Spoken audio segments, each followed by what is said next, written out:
दोस्तों target with PS Parihar channel में आपका स्वागत है। सुबह की इस वीडियो में ऐसी सूचनाएं होती हैं जो विभिन्न समाचार पत्रों पर छपी होती हैं और विद्यार्थियों के लिए आवश्यक होती हैं। तो आइए शुरू करते हैं और देख लेते हैं कि आज के समाचार पत्रों में विद्यार्थी जीवन से संबंधित कौन-कौन सी सूचनाएं हैं। आगे बढ़ने से पहले एक सूचना उन विद्यार्थियों के लिए जो विद्यार्थी किसी भी प्रतियोगी परीक्षा की तैयारी कर रहे हैं। किसी भी प्रतियोगी परीक्षा की तैयारी करने के लिए सबसे महत्वपूर्ण भूमिका होती है मॉक टेस्ट की, जिससे पता चलता है कि आपकी जो प्रिपरेशन है वो कैसी चल रही है। और उसके लिए यहाँ पर एक बेस्ट प्लेटफॉर्म है टेक्स्ट बुक, जिसे आप लोग यहाँ पर देख सकते हैं। इनका एक ईयरली पास हुआ करता है जिसमें आप लोग भारत की लगभग सभी भर्ती में मॉक टेस्ट दे सकते हैं, चाहे वो एसएससी, बैंक, रेलवे, यूपीएसआई कोई भी एग्जाम हो।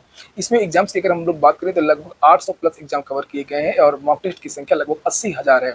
और इसका जो ये जो पास जिसकी मैं बात कर रहा हूँ उसकी कीमत इस समय 615 रुपये कर दी गई है। इसमें भी अगर आप लोग परचेज करते समय एक कोड लगा देंगे TWP तो आप लोगों को 12% की इसमें और छूट मिल जाएगी। लिंक मैंने इसकी डिस्क्रिप्शन बॉक्स में दे दिया है, कमेंट बॉक्स में भी उपलब्ध है, आप लोग चाहें तो इसका लाभ ले सकते हैं। चलिए शुरू करते हैं। बात करते हैं सबसे पहले शिक्षा सेवा चयन आयोग की। लिखा है कि नए आयोग की परीक्षाओं में भी सीधे कंट्रोल रूम से होगी निगरानी। नई गाइडलाइन के अनुरूप परीक्षा कराने के लिए अध्यक्ष के समक्ष रखा गया प्रस्ताव। मैंने इसके बारे में आपको जानकारी दी थी कि कितनी भर्तियों की उत्तर प्रदेश की इसमें बदलाव होगा और टीजीटी की परीक्षाओं में देरी होगी। और वही बात यहाँ पर भी लिखा, चूंकि अभी बहुत सारी चीजें करनी है, परीक्षा एजेंसी का चयन करना है और नई गाइडलाइन के अनुरूप व्यवस्थाएं करनी है जो अभी मुख्यमंत्री जी की तरफ से शासन की ओर से जारी की गई है।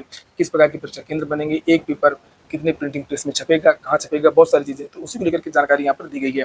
ये देख लीजिए, एक उत्तर प्रदेश शिक्षा सेवा चयन आयोग नई गाइडलाइन के अनुरूप परीक्षा कराने की तैयारी कर रहा है और इसके लिए अध्यक्ष के सामने प्रस्ताव रख दिया गया है। अध्यक्ष से भी हरी झंडी मिल गई है कि जितनी भी परीक्षाएं हैं सभी शासन की ओर से जारी गाइडलाइन के अनुरूप कराई जाए। हालांकि वक्त लग सकता है, ऐसे में अभ्यर्थियों को लंबित परीक्षाओं के लिए इंतजार करना होगा।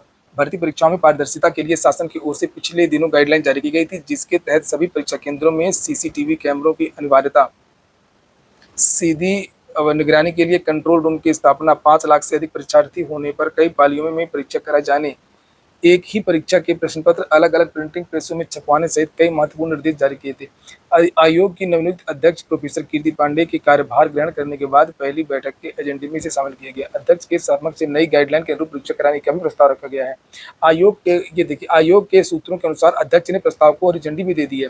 उन्होंने स्पष्ट कर दिया है कि आयोग की आगामी सभी परीक्षाएं नई गाइडलाइन के अनुरूप ही कराई जाएंगी। आयोग की 2 प्रमुख भर्ती परीक्षाएं 2 साल से लंबित पड़ी हैं, जिनमें शासकीय महाविद्यालयों के असिस्टेंट प्रोफेसर भर्ती और टीजीटी पीजीटी, ये दोनों भर्तियां भी नई गाइडलाइन के अनुरूप ही कराई जाएंगी। और जो पुरानी परीक्षा इसमें भी बदलाव होगा, यानी कि बदलाव परीक्षा के पैटर्न में कोई नहीं होगा, ये कि किस तरीके से परीक्षा होगी इस पर होगा। नई गाइडलाइन के अनुरूप परीक्षा करवाने के लिए एजेंसी के चयन और बाकी व्यवस्था भी करनी होगी। वहीं पर लिखा कि इसी हफ्ते मिल सकते हैं परीक्षा नियंत्रक। ये देखिए लिखा है, उत्तर प्रदेश शिक्षा सेवा चयन आयोग को 1 सप्ताह में नए परीक्षा नियंत्रक मिल सकते हैं। आयोग के गठन के बाद किसी भी स्थायी परीक्षा नियंत्रक की अब तक नियुक्ति नहीं हुई। आयोग के सूत्रों के अनुसार परीक्षा नियंत्रक की नियुक्ति प्रक्रिया पूरी हो चुकी है। आयोग में 4 उप सचिवों की नियुक्ति भी होनी है, जिसकी प्रक्रिया चल रही है। नई शिक्षक भर्ती के लिए धरना प्रदर्शन जारी है। शिक्षा सेवा चयन आयोग पर प्राथमिक शिक्षकों की भर्ती शुरू करने का दबाव बढ़ता जा रहा है। इस मुद्दे को लेकर के डीएलएड बीटीएस से भर्तियों का धरना लगातार तीसरे दिन शनिवार को सिविल लाइंस में पत्रकार घर के पास जारी रहा। शाम को मूसलाधार बारिश में भी अभ्यर्थी धरने में बैठे रहे।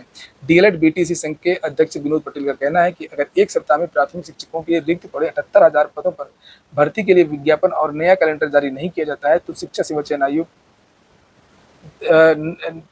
जारी रहेगा। तब तक ये धरना प्रदर्शन है ये जारी रहेगा और जब तक अभ्यर्थियों को राहत नहीं मिलती है। धरने में रजत सिंह और राहुल यादव, ज्ञानेंद्र वर्मा, मोहम्मद अफसर, लव कुश मौर्य, सुनील यादव, अवनीश चितवंशी, सुशील यादव, तेज प्रताप शामिल रहे। स्टाफ नर्स भर्ती की प्रारंभिक परीक्षा है आज। लोक सेवा आयोग की स्टाफ नर्स भर्ती परीक्षा के लिए प्रारंभिक परीक्षा रविवार को लखनऊ के 24 केंद्रों पर आयोजित की जाएगी। इसके तहत 2 परीक्षाएं होंगी, जिनमें स्टाफ नर्स आयुर्वेद महिला पुरुष प्रारंभिक परीक्षा 2023, स्टाफ नर्स यूनानी प्रारंभिक परीक्षा 2023 शामिल है। दोनों परीक्षाओं के लिए कुल 11,496 भर्ती पंजीकृत है। पूजा खेड़कर निपट गई और लिखा है, पूजा खेड़कर को प्रशासनिक सेवा से केंद्र ने किया बर्खास्त। ओबीसी दिव्यांगता का गलत लाभ लेने पर कार्रवाई। पूर्व प्रशिक्षु सिविल सेवक पूजा खेड़कर की केंद्र सरकार ने भारतीय प्रशासनिक सेवा से बर्खास्त कर दिया है। खेड़कर पर प्रशासनिक सेवा में चयन के लिए धोखाधड़ी करने और गलत तरीके से अन्य पिछड़ा वर्ग और दिव्यांगता कोटा का लाभ लेने का आरोप है। हालांकि पूजा एक तो चोरी, ऊपर से सीना चोरी, तो मामला सारा पूरा यहीं बिगड़ गया। तो गलत तरीके से चयन हुआ था और उसके बाद में जहाँ पर नियुक्ति हुई वहाँ के अधिकारियों से लड़ाई। अगर अधिकारियों से लड़ाई नहीं होती तो हो सकता कि अभी ये पकड़ी नहीं जाती, कुछ दिन बाद पकड़ी जाती। लेकिन अगर आप सरकारी नौकरी कर रहे हैं तो आप लोग घुट-घुट के जिएंगे। अगर आपने इस तरीके का कोई भी काम किया गलत, आपकी आवाज़ में वो दम नहीं रहेगी जो दम ये दिखा रहे थे वहाँ पर। इसलिए कभी भी गलत कार्य ना करें और ना ही गलत सर्टिफिकेट का यूज करें, क्योंकि आज नहीं तो कल मैं बहुत सारे लोगों को मैंने देखा है कि अंतिम पड़ाव पर पेंशन के एक दिन पहले, रिटायरमेंट के एक दिन पहले पकड़े गए हैं। कभी कभी उनके घर वालों ने बता दिया है, कभी जांच हो गई किसी चीज़ को लेकर के, तो ये चीज़ें आप लोग मत करिएगा। यहाँ पर देखिए लिखा है कि सूत्रों ने बताया कि केंद्र सरकार ने 6 सितंबर 2024 के आदेश के जरिए खेड़कर को आईएएस 1954 के नियम 12 के तहत तत्काल प्रभाव से भारतीय प्रशासनिक सेवा से बर्खास्त कर दी। आप लोगों ने नहीं किया ना लाइक अभी तक, जब तक कौन और लाइक नहीं करोगे। यह नियम केंद्र सरकार को दोबारा परीक्षा उत्तीर्ण करने में विफल रहने वाले प्रशिक्षु अधिकारियों को सेवा से बर्खास्त करने का अधिकार देता है। इस नियम के तहत केंद्र सरकार को अगर यह लगता है कि प्रोबेशन अधिकारी भर्ती के लिए अयोग्य था, सेवा के लिए अनुपयुक्त है, तो वह उससे बर्खास्त कर सकती है। संघ लोक सेवा आयोग ने 31 जुलाई को ही खेड़कर की उम्मीदवारी रद्द कर दी थी और उन्हें भविष्य की परीक्षा में शामिल होने से भी रोक दिया था। काम खत्म हो गया पूरी तरीके से।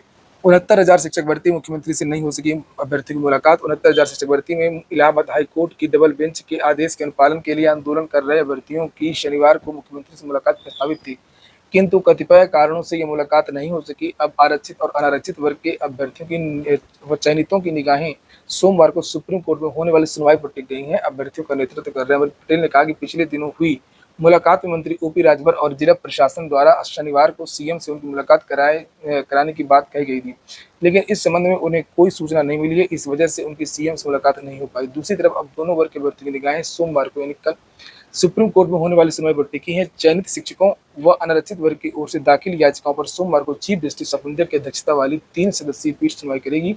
वहीं आरक्षित वर्ग की ओर से पहले ही इस मामले में केवल दाखिल किया जा चुका है। बता दें कि आरक्षित वर्ग की भर्ती हाई कोर्ट के आदेश आने के बाद उसे लागू करने के लिए लगातार आंदोलन व मंत्रियों के आवास का घेराव कर रहे हैं। रेलवे ने जो एनटीपीसी का विज्ञापन जारी किया है, उसको लेकर के आज के समाचार पत्रों में जानकारी दी गई है। यहाँ पर आप देख सकते हैं लिखा, रेलवे भर्ती बोर्ड ने जारी किया विज्ञापन, स्टेशन मास्टर, मालगाड़ी प्रबंधक, अन्य पद खाली है। 8,113 पद पर भर्ती है और इसमें 2 प्रकार के पद हैं, ग्रेजुएट और अंडर ग्रेजुएट, और लगभग जो भर्ती है दोनों को मिला करके लगभग 11,500 पदों पर भर्ती है। यहाँ पर लिखा है आवेदन की अंतिम तिथि 13 अक्टूबर है। न्यूनतम आयु 18 वर्ष, अधिकतम आयु 36 वर्ष, और ये वेबसाइट आप जाकर के आवेदन कर सकते हैं। इलाहाबाद विश्वविद्यालय में 15 तक यूजी प्रवेश पूरा करने का लक्ष्य रखा गया है। ये नया कट ऑफ आप इसे देख सकते हैं। बीए का, जनरल का 531, और यहाँ पर नीचे और भी कट ऑफ दिए हैं अलग अलग सब्जेक्ट्स की, जिसे आप यहाँ पर देख सकते हैं। अन्य समाचार पत्रों में भी जानकारी दी गई है। लिखा, इलाहाबाद विश्वविद्यालय में स्नातक में दाखिला प्रक्रिया तेज हो गई है। शनिवार को बीए में नया कट ऑफ जारी कर दिया गया। प्रवेश को कोऑर्डिनेटर प्रोफेसर राम मनोहर यादव की ओर से जारी सूचना के मुताबिक बीए अनारक्षित वर्ग के 531 के इससे अधिक और एसटी वर्ग के सभी अभ्यर्थी 8 से 9 सितंबर तक प्रवेश ले सकेंगे। एमबीए में भी नई मेरिट सूची जारी कर दी गई है। आज से आप लोग पंजीकरण करा सकते हैं। भारत का जबरदस्त प्रदर्शन जारी है पैरालंपिक में, और यहाँ पर देख सकते हैं ये जो तालिका है नीचे, यहाँ पर ये भारत का स्थान, ये देखिए भारत 15वें स्थान पर है, ये देखिए 29। और यहाँ पर लिखा है कि पैरालंपिक में भाला फेंक में स्वर्ण पदक दिलाने वाले तीसरे भारतीय बने नवदीप। तो ठीक है दोस्तों, ये हो गया आज का वीडियो आपको अच्छा लगा हो, आपके काम का हो तो लाइक अवश्य कर दें। जिन छात्रों ने चैनल को सब्सक्राइब न किया हो तो चैनल को भी सब्सक्राइब कर लें। पूरा वीडियो सुनने के लिए बहुत बहुत धन्यवाद।